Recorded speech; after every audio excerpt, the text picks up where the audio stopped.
So I was scrolling through social media when I come across this post from Yunus Gahar, in which he posted a quote from Aristotle, in which Aristotle said, educating the mind without educating the heart is no education at all. So I want you to repeat that again. Educating the mind without educating the heart is no education at all. At first, when I read this quote, I was like, yeah, cool post, give it a thumbs up, give it a like. But when I actually read it out loud to myself, I was like, wow, this makes some sense. I would actually be able to see some patterns that actually the heart has with the mind. And today I thought I'll make a video on this and share with you guys what it actually means to have the education of the heart or education of the mind.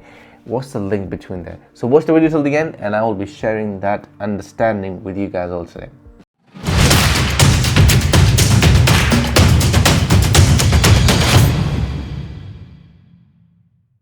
Okay, so in today's case study, we will evaluate two groups of people. Now, I want you to understand and know this at the beginning of this case study, that both of these groups, which I'm going to discuss today, follow the same instruction book, and also they have followed the same system, but yet they're two worlds apart. Now, this is a very important point because the source is the same, but the output is different. And we're gonna get right into it and explain you why this has happened. So the two groups we will evaluate today, on the right brings us the Taliban because they always think they're right, and on the left we're gonna have some Sufis, as also known as dervishes. So the world leading terrorist group Taliban unfortunately offshooted from Islam.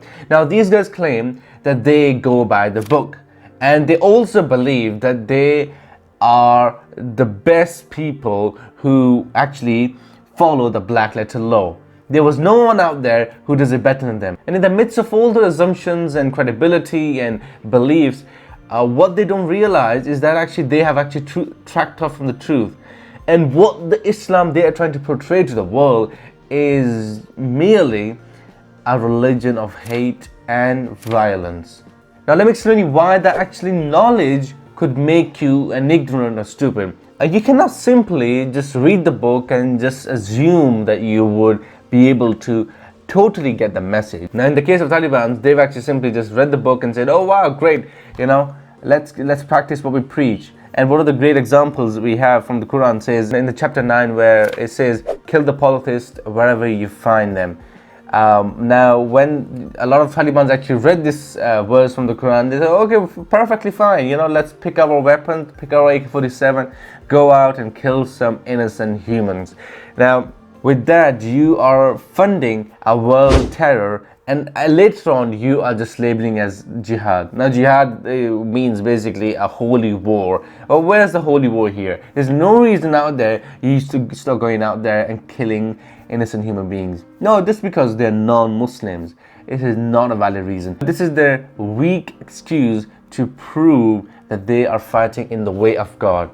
Now, be assured that Islam and other religions aren't always about hate and violence. I mean, just in Islam, you have on the second example we were going to study today, the Sufis. Now, Sufis are known to be the people of the heart. What's really fascinating is that Sufis actually follow the same book as the Taliban did. But Sufis, on the contrary, promote love and brotherhood. Sufis believe that before acquiring the knowledge, one must purify his or her heart.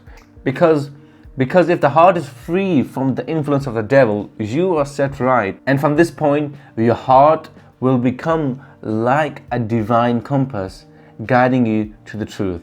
Now let me give you an example. If Sufis were able to read the same quote from the Quran in the chapter 5 where it said, kill the polytheists wherever you shall find them, they would actually have a different approach to this. A Sufi wouldn't respond or react in the same way as the far-right groups do. He or she would first get to know that this verse was actually revealed 1400 years or more, okay? And at the time when this verse was revealed, it was at the time of the battle. Now in the battlefield, when the war is going on, this verse was revealed upon the Prophet, who was leading the Muslims at the time, that now it's time to end the war and call it a victory. So to speed up the process of the victory, this command was given that wherever you find them, kill them, and now you're gonna be okay when this war is over. And you would also see the evidence in the history that once the war was over, Muslims, Jews, polytheists, Christians, all were living together in one community, and there was no bloodshed.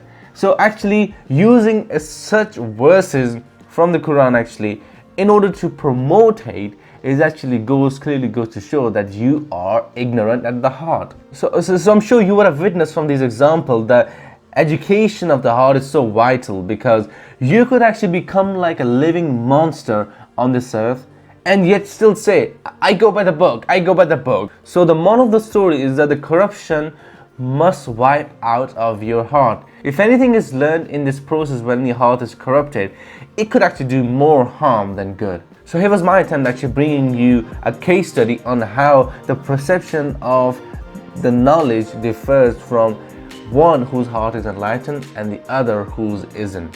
So thank you so much guys for watching this video till the end. I was your host Harry, and I will see you in the next video. Thanks so much and have a nice week ahead.